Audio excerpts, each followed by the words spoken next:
ભુજના વોકડાફળિયા વિસ્તારમાં છેલ્લા 20 થી 25 દિવસથી ચાલી રહેલા ગટર લાઇનના કામને કારણે સ્થાનિક વેપારીઓ અને રહેવાસીઓ ભારે હાલાકી ભોગવી રહ્યા છે.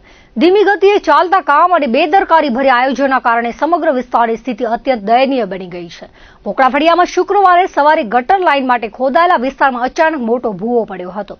આ ભૂવામાં નગરપાલિકાનું જ ટ્રેક્ટર ખાબકી જતા સ્થાનિકોમાં ચિંતા અને રોષ ફેલાયો હતો. સદનસીબે ઘટનામાં કોઈ જાનહાનિ થઈ ન હતી, પરંતુ આ ઘટનાએ ગટર કામની ગુણવત્તા અને સલામતી અંગે ગંભીર પ્રશ્નો ઉભા કર્યા છે. વેપારીઓનું કહેવું છે કે જો આ ઘટના દિવસ દરમિયાન બની હોત તો કોઈ રાહદારી, વેપારી કે બાળક અકસ્માતનો ભોગ બની શક્યો હોત. વોકડાફળિયા વિસ્તારની ગલીઓ પહેલેથી જ સાંકડી છે. ગટર કામ માટે રસ્તા ખોદી નાખવામાં આવતા વાહન વ્યવહાર ખોરવાઈ ગયો છે.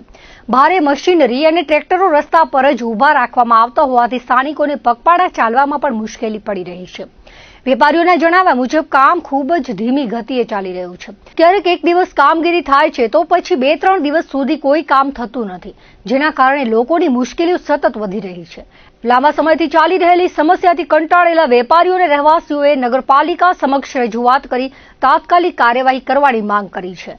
સ્થાનિકોએ આક્ષેપ કર્યો છે કે યોગ્ય આયોજનના અભાવે સામાન્ય જનતાને ભારે હાલાકી ભોગવવી પડી રહી છે. સ્થાનિક નગરસેવકો ચેતનભાઈ શાહ, આદિલભાઈ જત સહિત રજૂઆત કરવા પહોંચ્યા હતા. ચોમાસું નજીક આવી રહ્યું હોવાથી વેપારીઓમાં વધુ ચિંતા જોવા મળી રહી છે. વરસાદ શરૂ થયા બાદ ખુલ્લા ખાડા અને ખોદાયેલા રસ્તાઓ વધુ જોખમી બની શકે છે. તેથી વેપારીઓ અને રહેવાસીઓએ તાત્કાલિક ગટર કામ પૂર્ણ કરી રસ્તાઓ પુનઃ શરૂ કરાવવા માંગ કરી છે. નગરપાલિકામાં ચીફ ઓફિસર ટ્વિંકલ પટેલ સમક્ષ રજૂઆત કરવામાં આવી હતી. હવે જોવાનું એ છે કે નગરપાલિકા ઝડપી કામગીરી કરે છે કે નહીં. ઉલ્લેખનીય છે કે વોકડાફળિયા વિસ્તાર ભુજના હોલસેલ વેપારનું મહત્વનું કેન્દ્ર છે. અહીં મોટી સંખ્યામાં હોલસેલ દુકાનો આવેલી હોવાથી દરરોજ માલની આવક જાવક માટે ટેમ્પો અને નાના વાહનોની અવરજવર રહેતી હોય છે. છેલ્લા ઘણા દિવસોથી રસ્તા અવરોધિત હોવાથી માલ દુકાનો સુધી પહોંચાડવો મુશ્કેલ બન્યો છે. પરિણામે દુકાનોમાં નવો માલ પહોંચતો નથી. ગ્રાહકોને જરૂરી માલ સામાન ઉપલબ્ધ કરાવવામાં મુશ્કેલી પડે છે. ટ્રાન્સપોર્ટ ગોડાઉનમાં માલ અટવાઈ રહ્યો છે. વેપારીઓને વધારાના ડેમરેજ અને સ્ટોરેજ ચાર્જ ચૂકવવા પડી રહ્યા છે. વેપાર ધંધા પર સીધી અસર થતા આર્થિક નુકસાન વધી રહ્યું છે.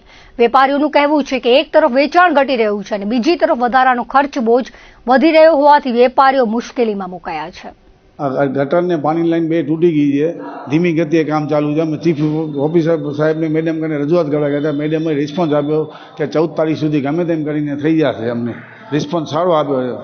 શીતલભાઈને પણ મળવા ગયા હતા 2 દિવસ પહેલા. એ રિસ્પોન્સ આપ્યો છે અમને. આજે 8 દિવસ પહેલા વિડીયોમાં દીધો હતો કે આ બાજુ જોખમ છે, આ બાજુ પૂરી આ બાજુ તમે તેલની હાલત જો બેસી ગયો છે, રોડ બેસી ગયા છે, મકાન બેસી જશે તો જવાબદારી કોની? મને લાગે નગરપાલિકાની જવાબદારી રહેશે. આ બધે પૂરેપૂરી જવાબદારી નગરપાલિકાની. હું કલેક્ટર સાહેબને જાણ કરું છું, આવીને તમે તપાસ કરો. અહીંયા સમસ્યા એ છે કામ બહુ ધીમી ગતિ ચાલે છે. એક દિવસ અડધો દિવસ કામ હાલે ને 2 દિવસ અહીંયા જેસીબી ને ટ્રેક્ટરને ભર્યા હોય. પબ્લિકને અવર જવરમાં તકલીફ પડે, કસ્ટમરમાં ને અહીંયા રહેવાસી છે નાના છોકરાને બધે એ લોકોને બહુ તકલીફ પડે. બહુ હાલાકીને એકદમ ધીમી ગતિ કામ કરે છે. ખબર નહીં શું તકલીફ છે કે આમ અઠવાડિયો હતો અહીંયા, બાકી પહેલાં અહીંયા હતો ને પૂરો ટોટલી ગણવા જાવ તો 20-25 દિવસથી આ તકલીફ છે અહીંયા. વોકડાફળિયામાં ગરબી આપણે મહેમાન ડેલી પાસે છેલ્લા 10-12 દિવસ થયા ગટરનું કામ ચાલુ છે. અત્યારે હાલમાં જ 10 મિનિટ પહેલા ટ્રેક્ટરની ટોલી પડી ગઈ છે, ખાડો પડ્યો છે, ભૂવો આખો પડી ગયો છે ને બહુ મોટો હોનારત થાય એમ હતી પણ બચી ગયો છે. તમે જોઈ શકો છો વિડીયોમાં કે બહુ તકલીફ છે. અત્યારે આ સવારના કોઈ બાજુમાં હતો ને કોઈક બીએ ભેગો પડી ગયો બરાબર છે ને. છેલ્લા 10-12 દિવસથી અમે ધંધા બંધ પડ્યા છે અમારા બરાબર છે. જોઈ લો બધા વેપારી છે જ.